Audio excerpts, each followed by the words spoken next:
Bienvenidos a La Voz de la Generación Irrompible y empezaremos este episodio con nuestro tradicional grito de ¡Esta logia radial está al aire!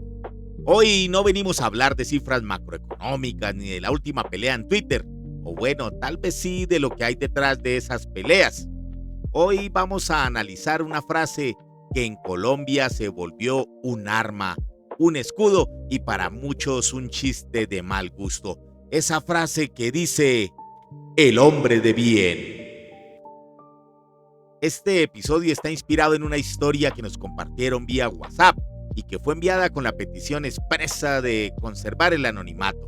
La identidad de quien la contó permanecerá bajo reserva. Agradecemos a esa persona por confiar en nosotros y por permitirnos transformar su experiencia en un relato que, aunque nace de un caso real, protege su privacidad.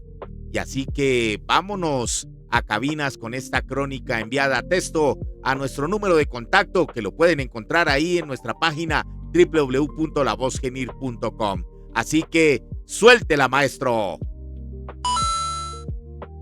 Me llamo Andrés, tengo 36 años y como muchos en Bogotá, decidí probar suerte en una app de citas después de un par de años soltero. No buscaba nada serio al principio, solo conexión genuina en esta ciudad caótica. Hice match con Laura, una artesana de 32 años que vendía joyería hecha a mano en Instagram. Su perfil era encantador, fotos en mercados de Usaquén, con collares étnicos y una sonrisa que prometía historias interesantes. Parecía perfecta, creativa, independiente, con vibes bohemias que me atraían. Quedamos en una cita el viernes pasado en un café en La Candelaria. Llegué puntual, con camisa casual y ganas de charlar. Al principio todo fluía. Hablamos de su taller en Chapinero, de cómo teje macramé con fibras andinas, y yo le conté de mi trabajo en logística y mis pasiones por el fútbol y la historia colombiana. Pero cuando salió el tema de las elecciones, inevitable en estos días, le mencioné que iba a votar por un candidato de derecha, alguien que prioriza seguridad y economía sin tanto populismo. Ahí cambió todo. Su rostro se endureció. No, Andrés, yo no comparto con hombres de bien, soltó de golpe con una risa sarcástica. ¿Hombres de bien? ¿Eso qué significa?, le pregunté confundido. Los que votan derecha, los de bien pagados que creen que el mundo es justo. Para mí eso es criterio de exclusión total. No salgo con fachos. Me quedé helado. ¿Discriminación política en la primera cita? Ni siquiera habíamos pedido el postre. Terminamos la charla en 20 minutos y adiós match. Me dolió, no por el rechazo, sino por la intolerancia.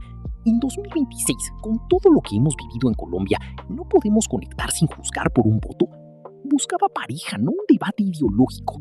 Ahora vuelvo a las apps con más cautela, pero también con la lección. La autenticidad duele, pero revela quiénes son realmente. Volvemos de cabinas irrompibles y aquí nace una pregunta, y esta sería, ¿qué significa ser una persona de bien en un país que lleva 60 años intentando definir qué es lo bueno y qué es lo malo y que aún no lo logra? Históricamente, el hombre de bien era el vecino que trabajaba, el que iba a misa, el que no se metía con nadie, pero en los últimos años, especialmente desde el estallido social y la polarización extrema, el término mutó al mejor estilo de los virus en pandemia. Este término hombres de bien en el argot político colombiano tiene raíces históricas profundas, remontándose al siglo XIX y vinculado a las élites conservadoras y paisas durante la colonización antioqueña. Proviene, según los historiadores, del discurso de la élite antioqueña en el siglo XIX, que se usaba para describir a los colonos y empresarios decentes y laboriosos que impulsaron la expansión hacia el occidente del país, contrastándolo con las clases populares o inferiores. Esta expresión se consolidó en el imaginario conservador como sinónimo de personas honradas, trabajadoras y alineadas con valores tradicionales de familia y orden social. Ya en el siglo XX, durante la violencia de 1948 a 1958 y luego con la hegemonía conservadora, se empleó para referirse a los partidarios del Partido Conservador, opuestos a los liberales, a quienes denominaban mamertos y que hoy en día decimos en el argot popular, mamertos es a las personas de izquierda que hacen activismo en las universidades, centros educativos y tienen una forma diferente de ver la vida. Fíjense cómo viró ese término. En épocas recientes, como en el uribismo del 2002 al 2010, el presidente Álvaro Uribe lo popularizó para aludir a la gente de bien que apoyaba la seguridad democrática frente a las guerrillas y aún así frente a la extrema izquierda. La connotación actual es de uso como término polarizador. Para la derecha evoca una ciudadanía responsable, para la izquierda implica clase alta, excluyente y antipopular. Usada sarcásticamente, como escuchamos en el testimonio de la crónica que inspiró este episodio, refleja divisiones de clase y política persistentes en Colombia. Me llamó la atención en la búsqueda que el término lo definen como un dog whistle, que en español significa silbato para perros, y equivale a un mensaje codificado en política que parece neutral o inofensivo para la mayoría, pero transmite un significado específico y a menudo controvertido a un grupo reducido que lo entiende por contexto compartido. Así se evita el baneo en plataformas sociales y en política se usa desde los años 80 en los Estados Unidos para describir el lenguaje sutil que apela a prejuicios como el racismo y la xenofobia sin alarmar al público en general. Pero, ¿cómo es que funciona esto? Fácil. Los políticos lo emplean para ganar apoyo de bases radicales sin repeler a moderados. Ejemplos, frases como ley y orden para abocar represión contra minorías o de hombres de bien en Colombia señala a las élites conservadoras, entendido por simpatizantes de derecha, pero sarcástico para la izquierda, como vimos en el relato. Al final, el impacto termina siendo polarización encubierta que en últimas erosiona el debate público y degrada el debate político. Ahí lo tenemos entonces. Para unos es un estándar moral, para otros es un código de clase. ¿Es el hombre de bien un ciudadano ejemplar o es simplemente alguien con el privilegio de no tener que protestar? En la efervescencia política de hoy, llamar a alguien hombre de bien puede ser o un insulto o una medalla. Se convirtió en un término divisorio. En las protestas del 2021 vimos cómo civiles disparaban junto a la policía bajo la bandera de ser gente de bien, protegiendo su propiedad. Ahí la definición se rompió, se degradó. El concepto se ha deteriorado generando choques. Se utiliza para deshumanizar al otro. Si yo soy el hombre de bien, el que se me opone es un vándalo, el desadaptado. El término crea una barrera moral que impide el diálogo porque tú no dialogas con el mal, tú lo extirpas. Pero miremos el otro lado de la moneda. El hombre de bien también es el campesino que se levanta a las 4 de la mañana, el tendero que fía a pesar de la crisis, el profesor que llega a la vereda más remota. El problema no es el bien, es el uso político del adjetivo para validar la exclusión. La nueva pregunta sería, ¿cómo se ve el hombre de bien en la era del cambio? ¿Es que el que se aferra a la tradición por miedo al caos o es el que entiende que el bienestar colectivo es el único camino para la paz? En Colombia, la percepción del bien depende peligrosamente de quién tiene el micrófono o el fusil. En pleno siglo XXI, donde cada persona puede y debe ser libre de construir su propia identidad ante la concepción progresista de la vida, en La Voz de la Generación Irrompible queremos reivindicar y reconstruir ese término, el término del hombre de bien, no como una etiqueta vacía, ni como una consigna excluyente, sino como una manera de nombrar a quien trabaja, aporta, cuida a su familia, respeta el esfuerzo ajeno y entiende que la dignidad también se demuestra con acciones, no solo con sentimientos. Queremos proponer una nueva definición.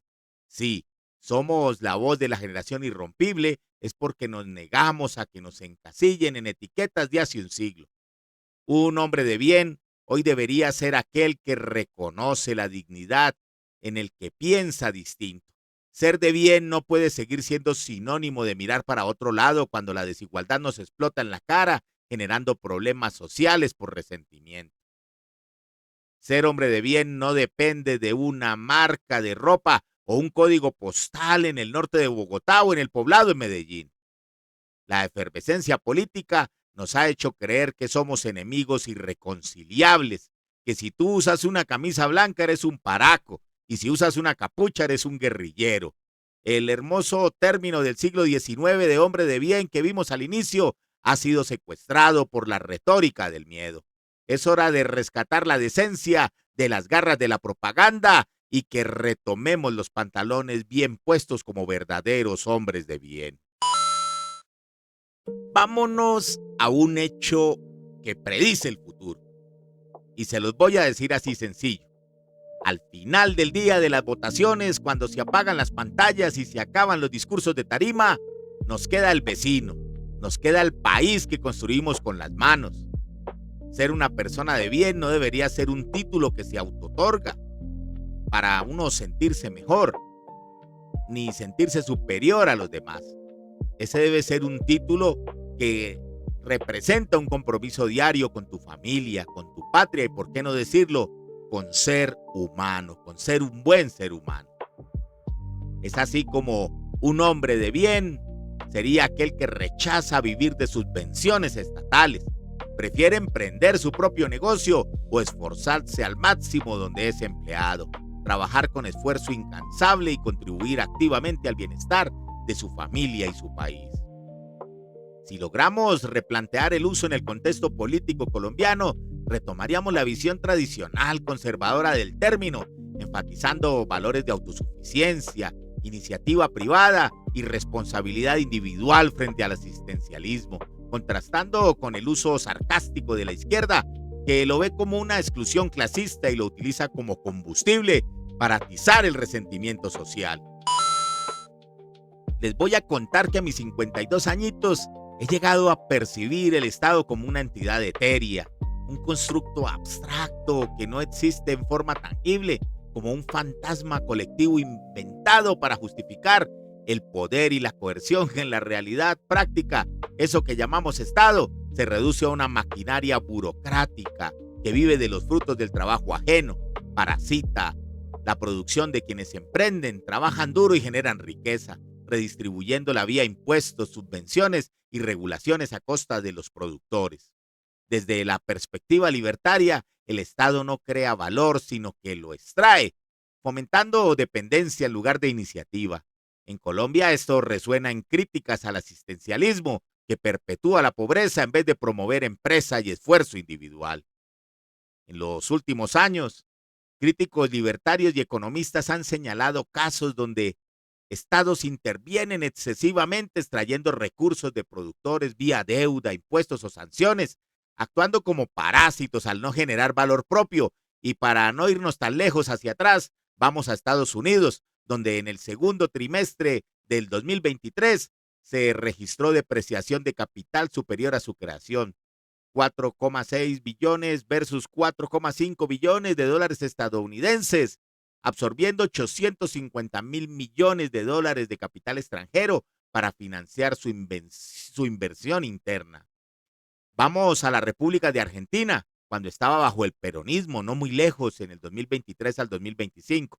El Estado expandió el gasto público vía subsidios y de emisión monetaria, financiando por inflación y deuda externa mientras el sector privado colapsaba. La pobreza superó el 50%.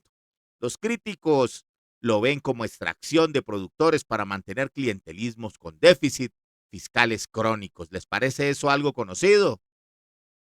Y es así como es inevitable llegar a la Venezuela del 2015 al 2026, donde expropiaciones y controles estatales destruyeron PDVSA y empresas privadas, con el gobierno viviendo de exportaciones petroleras confiscadas y remesas de migrantes productores. Mucha gente viajó y enviaba dólares a su país. Hiperinflación y colapso productivo ilustran dependencia parasitaria total del esfuerzo ajeno. ¿Les parece eso conocido? Pero como no soy economista, soy aprendiz de filántropo y humanista aficionado, los invito a que vean canales especializados en estos temas con autoridades en economía, que sí aprobaron las materias en sus pregrados, incluso enseñan economía. te recomiendo el canal Academia Libertaria Colombia, que ahí lo ven en pantalla. Síganlos, escúchenlos y vean si los datos que dan, más allá de tintes políticos, son datos reales y cómo en la historia tiende a repetirse cuando la desconocemos. Y es así como cerramos este episodio titulado El hombre de bien. Una invitación a pensar qué significa realmente construir, aportar y sostener con hechos, no solo con discursos, la vida propia y la vida de los demás. Me doy por bien servido si en este punto nos quedamos con la idea de que el valor de una persona no se mide por etiquetas ni por aplausos, sino por su capacidad de trabajar, de respetar y de dejar una huella útil en su familia, su comunidad y su país. Gracias por acompañarnos en este recorrido de análisis de este aporte anónimo que inspiró este episodio. Si hasta aquí te hemos hecho reflexionar, compartirnos es también una forma de seguir sumando a esta conversación. Nosotros somos la voz de la generación irrompible. Esto fue El hombre de bien. Y debo decirles antes de despedirnos hasta la próxima semana que esta logia radial queda al aire. Si llegaste hasta aquí, no olvides verificar que estás suscrito, dejar tu dedito arriba, comentar y compartir este mensaje. Somos la voz de la generación irrompible y llegamos para quedarnos. Nos vemos el próximo lunes. Aquí se llora a carcajadas, se cuenta el drama mientras fríes empanadas. Aquí la abuela que cruzó la frontera, el primo ausente, el amor que ya no espera, la renta al cuello, la lluvia en la cocina, y aún así se arma la fiesta en la esquina. La voz de la generación irrompible, se rompe todo pero tú increíble. Con pan y café, remiendo invisible, la risa es fuerte, el corazón posible. La voz de la generación irrompible, cuento tu historia, dolor invencible, entre chiste y llanto, final impredecible. Somos latinos, versión indestructible. La tía drama que exagera la novela, el niño serio que aconseja a la abuela, vecino chusma metido en cada lío, pero al final todos juntos en el mismo sitio. La voz de la generación irrompible, se rompe todo pero tú increíble. Con pan y café, remiendo invisible, la risa es fuerte, el corazón posible. La voz de la generación irrompible, cuento tu historia, dolor invencible, entre chiste y llanto, final impredecible. Somos latinos, versión indestructible. Irrompible.